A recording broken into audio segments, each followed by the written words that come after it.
Boa Vista tem muitos segredos, mas poucos são tão assombrosos quanto aqueles que se escondem nas sombras da Praça Paracate. Durante o dia, suas árvores frondosas oferecem abrigo contra o calor escaldante de Roraima. As crianças brincam, os vendedores ambulantes chamam pelos clientes e tudo parece normal. Mas, quando a noite cai, a praça se transforma. Os postes piscam sem motivo. Os bancos de concreto parecem frios demais para um lugar tão quente. E um silêncio inquietante domina o ambiente. Os poucos que se atrevem a atravessá-la na madrugada descrevem a mesma sensação. Um arrepio na espinha, um sussurro abafado, uma presença invisível que observa, esperando. Ninguém sabe quando os primeiros corpos começaram a aparecer. No início, pareciam apenas bêbados que dormiram na praça e nunca mais acordaram. Mas, então, vieram os detalhes inquietantes. Olhos completamente brancos, rostos arranhados por pequenas mãos, lágrimas secas escorrendo pelas bochechas. Não havia sinais de violência no restante do corpo, nem indícios de veneno ou sufocamento. Parecia como se algo tivesse sugado suas almas, deixando para trás apenas uma casca vazia. Mas o que fez a cidade inteira tremer foi um boato sussurrado entre os moradores antigos. Antes de morrerem, todas essas pessoas tinham sido vistas conversando sozinhas. E ao lado delas, alguém viu uma criança sentada. Uma criança que não deveria estar ali. O primeiro relato detalhado veio de um taxista que trabalhava no turno da madrugada. Ele viu um homem embriagado tropeçando pela calçada e rindo sozinho.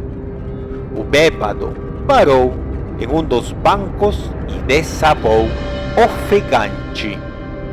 O taxista pensou em chamá-lo, mas algo o fez hesitar. Havia mais alguém sentado ali, uma figura pequena, de cabeça baixa, balançando os pés lentamente. O choro fraco da criança parecia se misturar à chuva fina que começava a cair.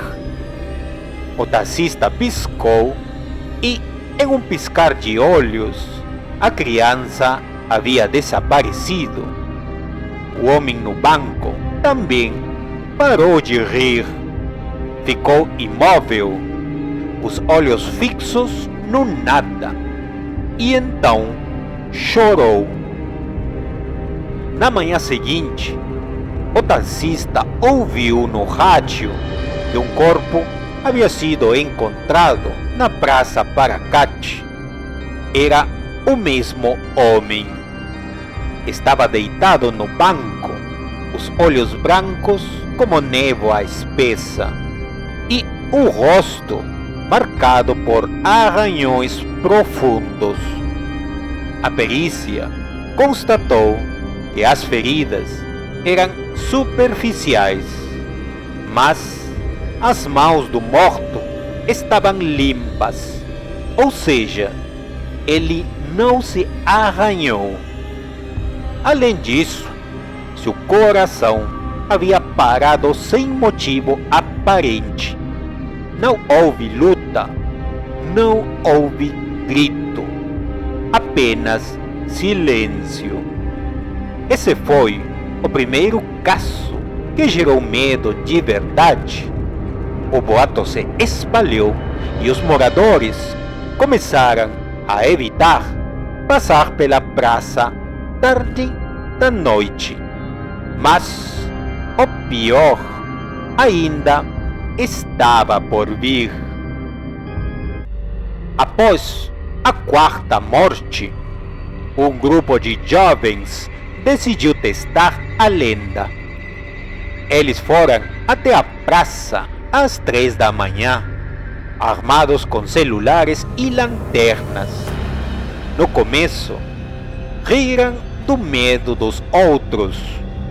O local parecia normal, nada além do som distante de um cachorro latindo e do vento frio que soprava entre as árvores.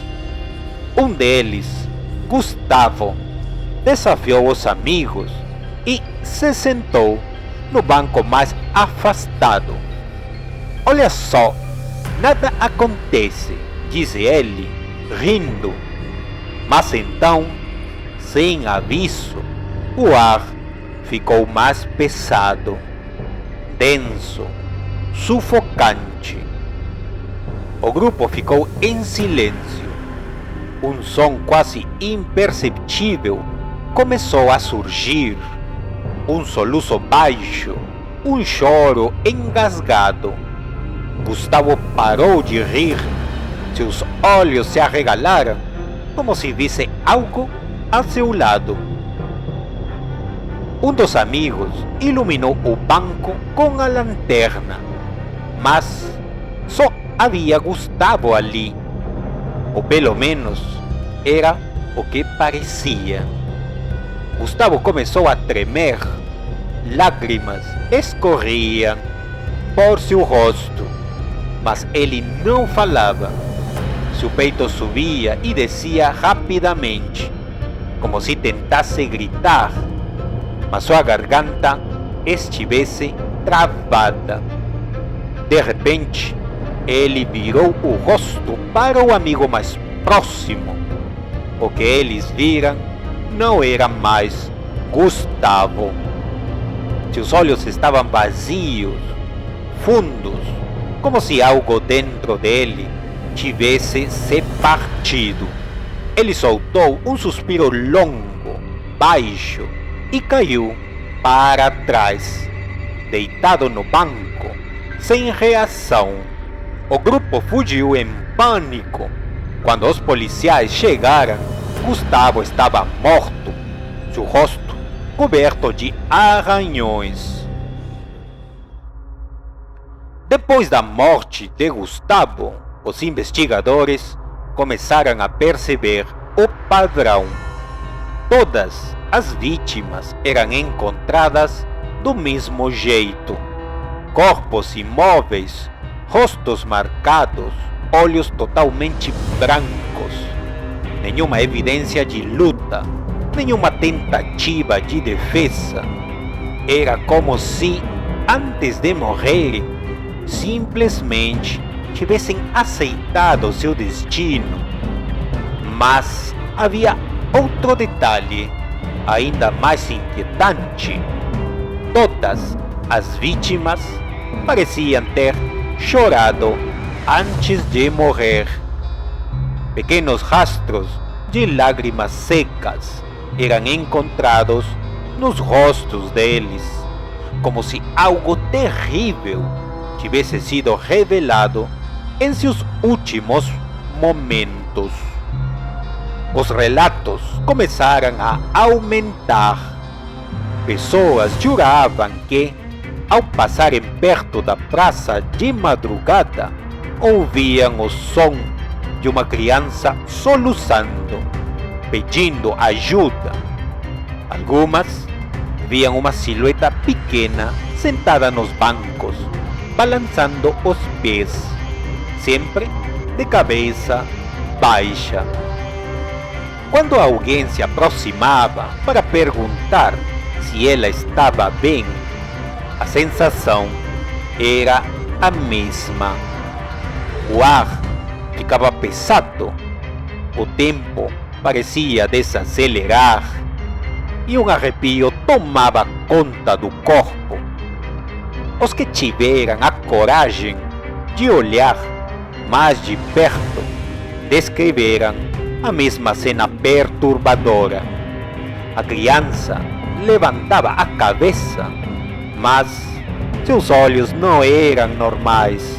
Eram buracos escuros, fundos demais, como se não houvesse nada além do vazio. E então, o tempo simplesmente parava. Pouco depois da morte de Gustavo, um morador de rua chamado João foi encontrado morto em um dos bancos.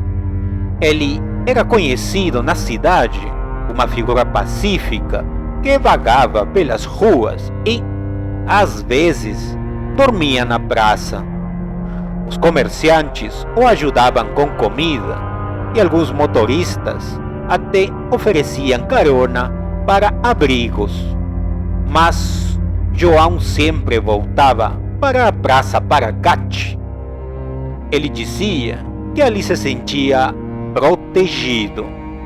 Mas naquela noite algo mudou. Câmeras de segurança captaram seus últimos momentos. João estava sozinho, sentado em um banco, sob a luz piscante de um poste. De repente, ele virou a cabeça, como se alguém tivesse se sentado ao seu lado. No vídeo, ele começa a falar.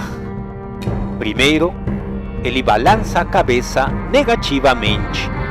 Depois, coloca as mãos no rosto, como se estivesse chorando. Então, de forma abrupta, ele congela. Sua boca se abre, mas nenhum som sai. Ele cai para trás, imóvel. No mesmo instante, um vulto escuro surge ao lado dele. Não tinha rosto, apenas um contorno pequeno e frágil, o suficiente para parecer o de uma criança. E então desaparece. Os investigadores chegaram ao local minutos depois, mas encontraram apenas o corpo de João.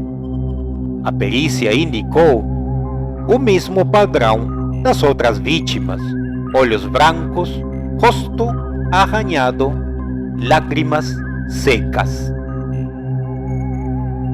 Mas o mais assustador estava na madeira do banco onde ele morreu. Arranhões profundos, como se mãos pequenas tivessem cravado as unhas ali, formando palavras que ninguém conseguia decifrar. Desde então, a Praça Paracate nunca mais foi a mesma. Moradores evitam passar por lá após o anoitecer. Motoristas que trabalham na madrugada aceleram quando se aproximam da praça. Alguns juram que, ao olharem pelo retrovisor, veem uma criança sentada, sozinha, em um dos bancos, observando os carros passarem. Outros dizem que, se você ouvir o choro e não reagir, nada acontece. Mas se olhar diretamente para o banco, se tentar ver quem está ali, você será o próximo.